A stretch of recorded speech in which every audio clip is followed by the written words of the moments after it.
जय गणेश, जय माता जी। मैं बड़ौदा गुजरात से भावनाबेन सिकंसारा आपका हार्दिक स्वागत है। मेरी यूट्यूब चैनल आपको पसंद आए तो लाइक और सब्सक्राइब ज़रूर कीजिएगा। धन्यवाद। आज हम बात करेंगे घर में फर्नीचर के लिए कैसी लकड़ी हमें इस्तेमाल करना चाहिए। विश्वकर्मा प्रकाश पुस्तक में वास्तुशास्त्र के हिसाब से बताया गया है कि घर में आम की लकड़ी का इस्तेमाल करना बहुत ही शुभ होता है।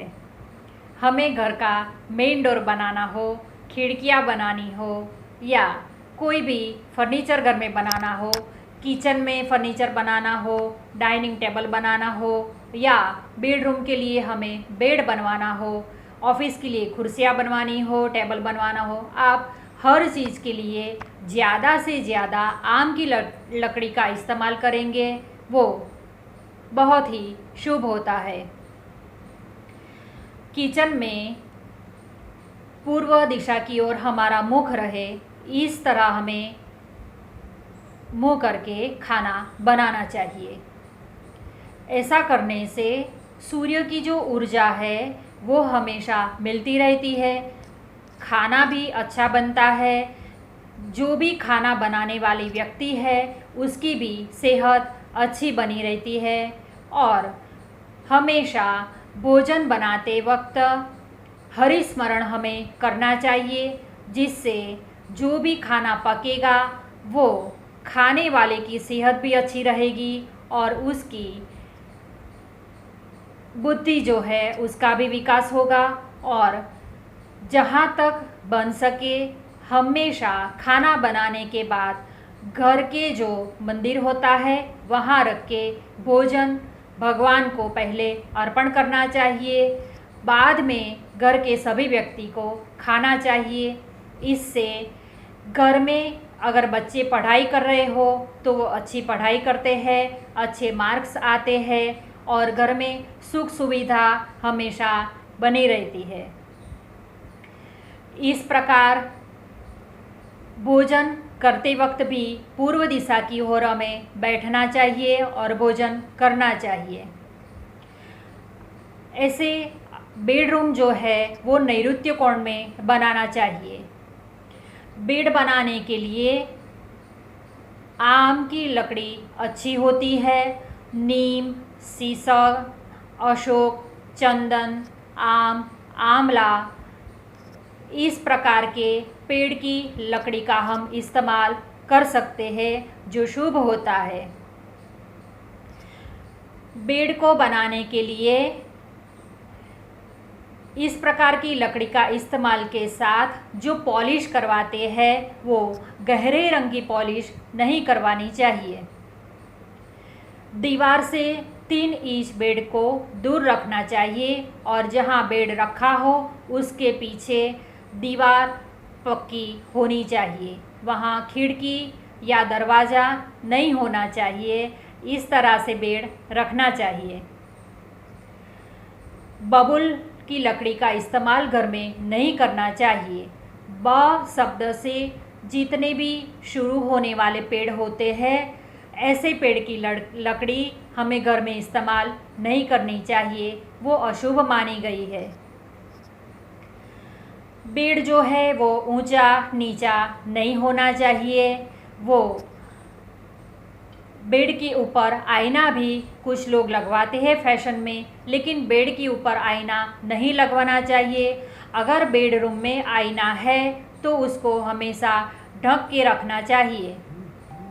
बेड पर बैठकर भोजन, चाय, नाश्ता आदि वगैरह भी नहीं करना चाहिए। बेड पर बैठकर लिखाई पढ़ाई भी हमें नहीं करनी चाहिए, वो याद नहीं रहता है और अच्छे से पढ़ाई भी नहीं हो पाती है। इसलिए बेड का इस्तेमाल खाने पीने में या लिखाई पढ़ाई में भी नहीं करना चाहिए। अगर बेड पर बैठकर खाना खाते हैं तो रात को बुरे सपने आते हैं, इसीलिए हमें ऐसा नहीं करना चाहिए, ध्यान रखना चाहिए। सोते सोते भी लिखना पढ़ना अच्छा नहीं माना गया है, इसीलिए लिखाई पढ़ाई जब भी करनी हो तो सोते सोते करेंगे तो आँखों के ऊपर भी चश्मा आ जाएगा, नंबर बढ़ जाएंगे। इसीलिए हमेशा स्टडी रूम में ही बैठ के स्टडी करनी चाहिए। आपको खिड़की, अलमारी जो भी बनवानी है वो सब आप आम की लकड़ी से बनवा सकते हैं। टूटा हुआ बेड किसी का इस्तेमाल नहीं करना चाहिए, किसी का यूज़ किया हुआ हो ऐसा बेड भी हमें इस्तेमाल नहीं करना चाहिए। अगर किचन में ही हम फर्नीचर बनवा रहे हैं तो उसमें भी किसी का टूटा फूटा या दिया हुआ ऐसा लकड़ा हो वो भी इस्तेमाल नहीं करना चाहिए। हमेशा नई लकड़ी ही लेनी चाहिए, उसी का इस्तेमाल किचन में भी करें, बेडरूम में भी करें, और घर का मेन डोर है उसमें भी आप इसी प्रकार से नया ही सामान लेके बनवाएं। इससे घर में बरकत बनी रहती है। घर का मेन डोर जो है उसको एक दरवाज़ा नहीं बनाना चाहिए, 2 दरवाजे बनवाने चाहिए जो आपस में बंद होते हो। ऐसे ही दरवाजे और खिड़कियाँ हमेशा बनवानी चाहिए। पूर्व की ओर खिड़कियाँ ज़्यादा रखनी चाहिए जिससे घर में सूर्य की रोशनी हमेशा आती रहे और घर में उजाला बना रहे। बेड के नीचे लोहे का कोई सामान, टूटा फूटा सामान, जूता, चप्पल, ऐसा कोई भी सामान नहीं रखना चाहिए। बेड के नीचे खाना भी नहीं खाना चाहिए और बनाना भी नहीं चाहिए। सूर्यास्त के बाद भोजन सूर्यास्त के समय या सूर्यास्त के आधे घंटे पहले भोजन नहीं करना चाहिए और ऐसे समय सोना भी नहीं चाहिए। तो इस प्रकार घर में, ऑफिस में, दुकान में, आप जहाँ भी लकड़ी का इस्तेमाल करना हो, आम की लकड़ी ही हमेशा शुभ रहती है। इससे घर परिवार में अच्छी सेहत, बरकत बनी रहती है। घर का मंदिर बनवाना हो वो भी हम आम की लकड़ी का बनवा सकते हैं। धन्यवाद।